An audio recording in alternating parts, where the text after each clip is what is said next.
This story still doesn't fit in my head. Maybe it interferes with morality, or maybe it's just female envy. We met Molly in college. At that time, she was already actively dating guys and had an impressive list of partners, for that age. She really attracted the opposite sex like a magnet, and was always in the spotlight. Then I, like many girls, was envious of it. Molly seemed cool and popular.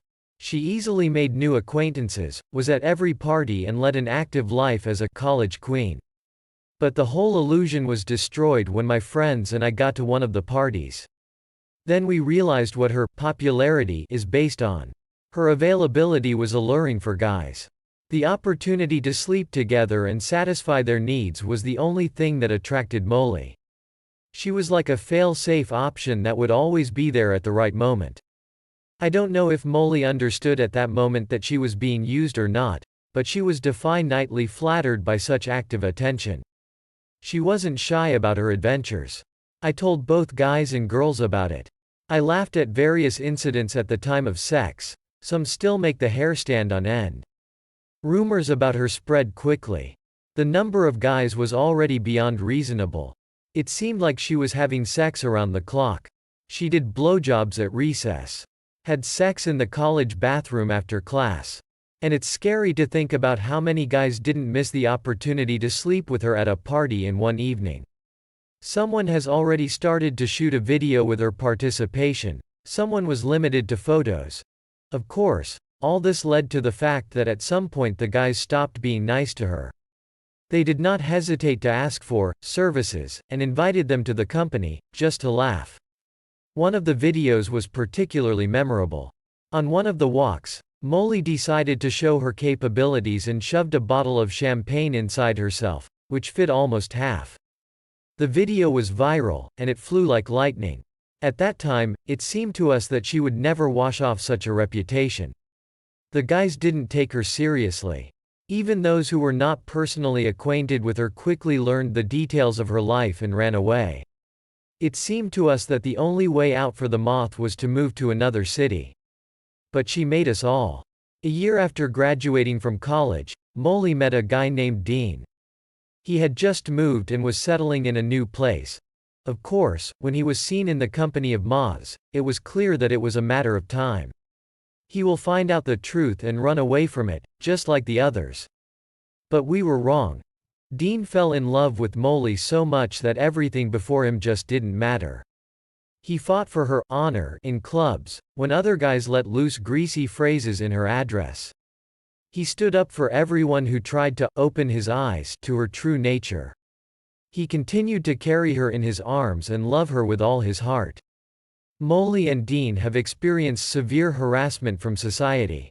More than 7 years have passed since those events. They have remained in our city. They gave birth to 2 beautiful children and live a happy family life. Now few people remember about the young actions of the moth.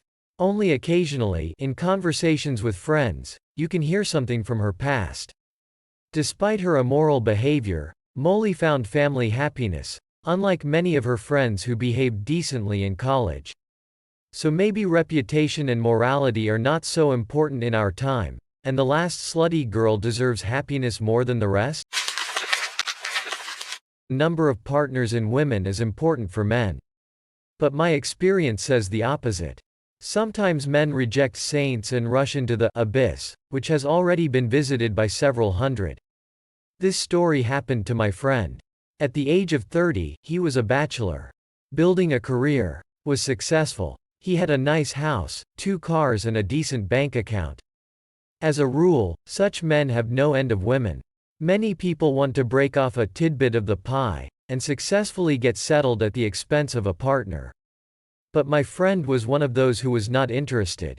His romantic nature easily figured out the girls who were chasing his money. And his belief in pure love did not allow him to use girls to his advantage. But one day everything changed dramatically. My friend met a girl. They met at the same convention, and quickly found a common language. He was in no hurry, and their communication took place in a friendly atmosphere. The girl's name was Jessica. Open and bright, from a good family and a successful future. My friend liked her, and I thought that soon he would take the first step towards a romantic relationship. But less than 2 weeks after they met, my friend goes to a bachelor party. He's not a fan of such events, but when your brother gets married, it's hard to refuse. Of course, according to tradition, a prostitute was invited to the bachelor party. And here everything turned upside down. The girl who worked that evening at the bachelor party made such an impression on my friend that he seemed to be crazy. All week he talked only about her, despite the fact that he saw guys retire with her in the comfort room. At the end of the week, he called the girl by calling the pseudonym she used at the bachelor party, promising to pay 3 times more if she really came. And she came. Her name was Samantha. An impudent girl who does not shine with manners or intelligence. Cute from the outside, but with rot inside. My friend sat with her all night talking. I paid a lot of money for it and never touched her.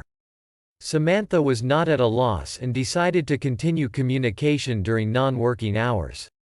Of course, how can you refuse such an enviable man, especially when he himself jumps into his nets? At that moment, my friend began to move away from the good Jessica and plunged headlong into a relationship with Samantha. I couldn't understand why this was so, why he refuses a beautiful girl and a great person in favor of the one through which hundreds have passed. Of course, it's wrong to intrude into another person's personal life, but I couldn't watch my friend make a mistake. Samantha quickly realized that my friend was literally going crazy for her. She started using his feelings for her own purposes, but my friend was blinded by love. They're getting married in 2 weeks. And I don't understand why my friend chose this girl. This story happened to my classmate Stella.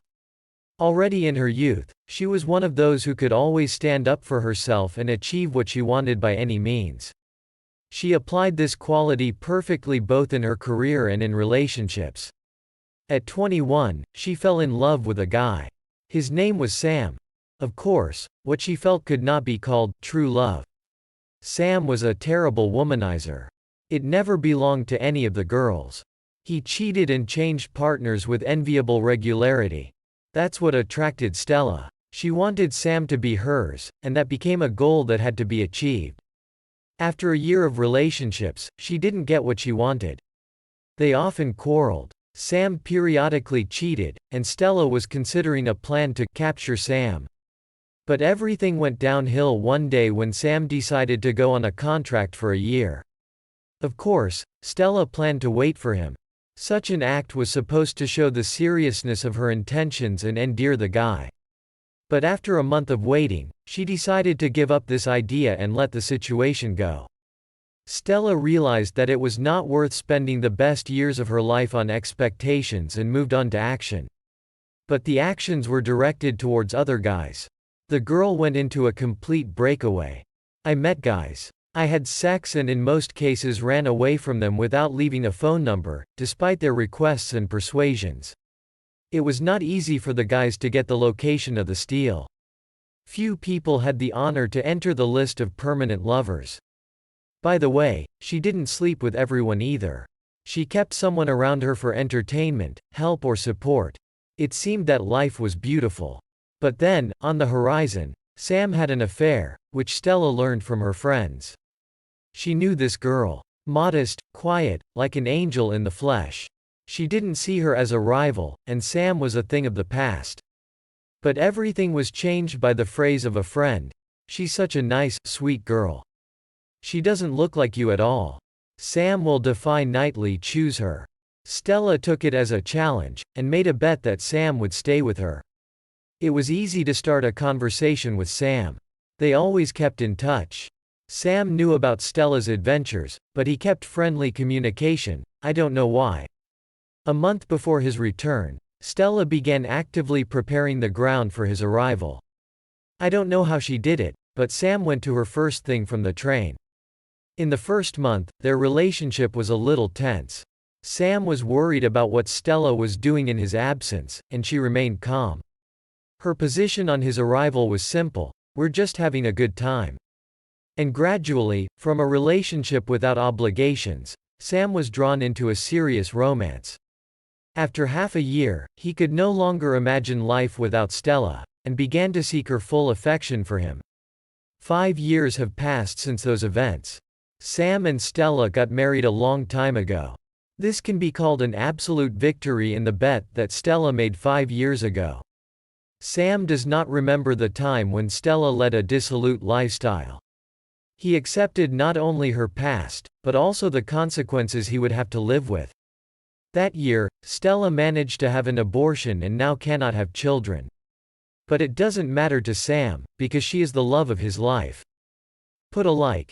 Subscribe to the channel so as not to miss new stories.